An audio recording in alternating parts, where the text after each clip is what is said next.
Bonjour à tous. Dans cette vidéo, nous allons présenter une introduction sur l'optimisation mathématique. L'optimisation est utilisée dans plusieurs domaines d'études, tels que l'ingénierie, l'automatique, la recherche opérationnelle, l'analyse numérique, l'économie, etc., pour trouver des solutions qui maximisent ou minimisent certains facteurs d'étude, tels que, par exemple, maximiser les profits, minimiser les coûts de production d'un produit ou d'un service, ou encore minimiser ou maximiser la production, etc.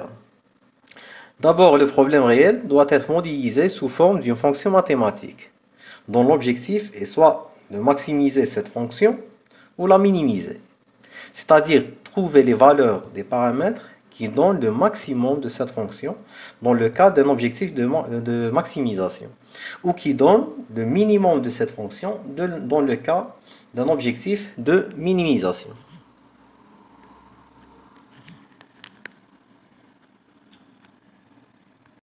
Alors, pour bien comprendre l'intérêt de l'optimisation, nous donnons l'exemple du problème suivant.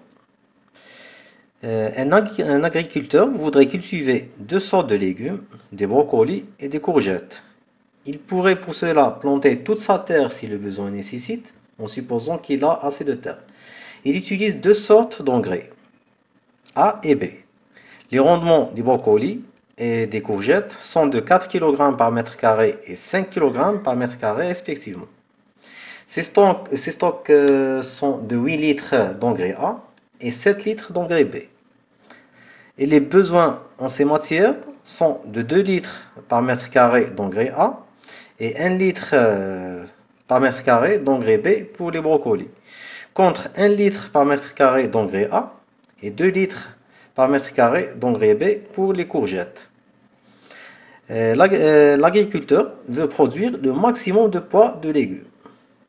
Alors, comme on le voit, cet exemple de problème est considéré comme un problème d'optimisation où on veut produire le maximum de poids de légumes.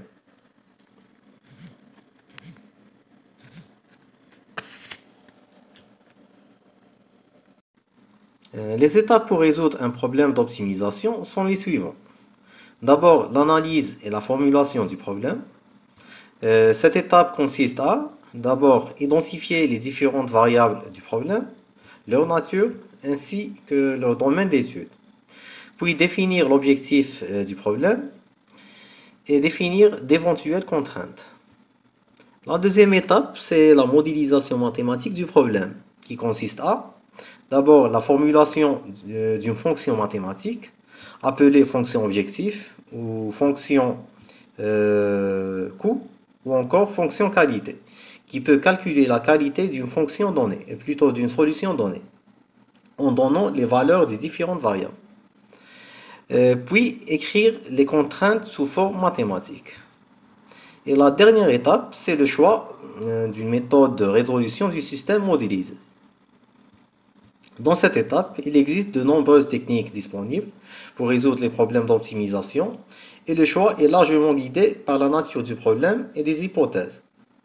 Certains problèmes d'optimisation peuvent être résolus directement, cependant la plupart des problèmes d'optimisation du monde réel ne peuvent pas être résolus d'une manière absolue, ce qui nécessite à se contenter par des solutions approximatives.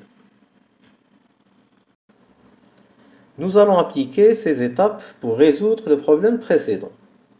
En appliquant la première étape de l'analyse et la formulation du problème, on identifie deux variables de décision. X1 qui représente la surface réservée pour les carottes et X2 qui représente la surface réservée pour les courgettes. Pour l'objectif, il s'agit de déterminer les valeurs de X1 et X2 qui maximisent le poids total de la production.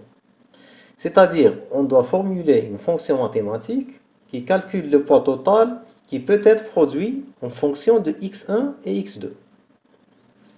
Les contraintes qui doivent être modélisées sont les stocks d'engrais A sont limités à 8 litres, les stocks d'engrais B sont limités à 7 litres, et les surfaces x1 et x2 doivent avoir des valeurs positives. Et la deuxième étape de modélisation nous donne le système suivant.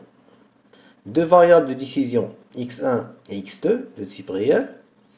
L'objectif est de maximiser la fonction objectif déjà modélisée, 4x1 plus 5x2. Et les contraintes seront 2x1 plus x2 inférieur ou égal à 8, x1 plus 2x2 inférieur ou égal à 7, x1 supérieur ou égal à 0, x2 supérieur ou égal à 0. La dernière étape concerne le choix d'une méthode de résolution du problème et la résolution du problème. Ce genre de problème peut être résolu en utilisant la méthode du simplex de la programmation linéaire. La solution de ce problème, en utilisant cette méthode, nous donnera une surface à cultiver par des carottes x1 égale à 3 m² et une surface à cultiver par des courgettes x2 égale à 2 m². Alors, le poids maximal de légumes qui peut être produit sera f de x1, x2 égale à 22 kg.